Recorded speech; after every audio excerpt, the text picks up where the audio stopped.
Washington امریکہ نے پاکستان میں 9 مئی کے جلاؤ گھیراؤ اور لوٹ مار کے واقعات کی مذمت کر دی۔ ترجمان امریکی محکمہ خارجہ کا کہنا ہے کہ احتجاج پرامن طریقے سے کیا جانا چاہیے۔ واشنگٹن میں ترجمان امریکی محکمہ خارجہ میتھیو ملر نے پریس کانفرنس سے خطاب کرتے ہوئے کہا کہ ہم پرتشدد کارروائیوں کی مخالفت کرتے ہیں۔ پریس کانفرنس کے دوران ایک صحافی کی جانب سے سوال پوچھا گیا کہ 9 مئی کو مظاہرین کی جانب سے فوجی تنصیبات پر حملوں کو کس طرح دیکھتا ہے۔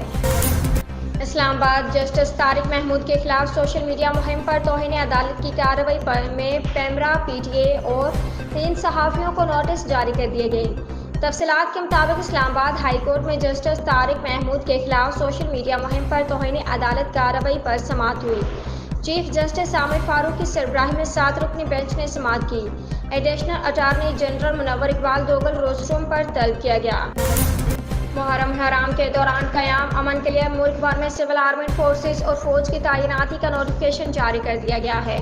ملک بھر میں محرم الحرام کے دوران امن و امان برقرار رکھنے کے لیے پاک فوج اور سول آرمڈ فورسز کو تعینات کیا جائے گا۔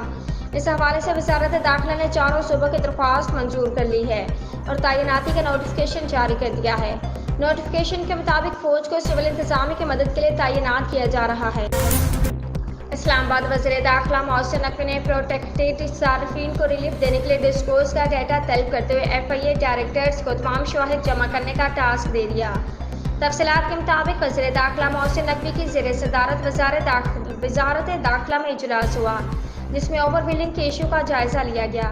اجلاس میں ایف آئی اے حکام نے اوور بلنگ پر بریفنگ دی۔ وفاقی وزیر داخلہ نے پروٹیکٹڈ صارفین کو نان پروٹیکٹڈ کیٹیگری میں شامل کرنے پر تشویش کا اظہار کیا اور پروٹیکٹڈ صارفین کو ریلیف دینے کے لیے ڈسکلوز کا ڈیٹا طلب کر لیا۔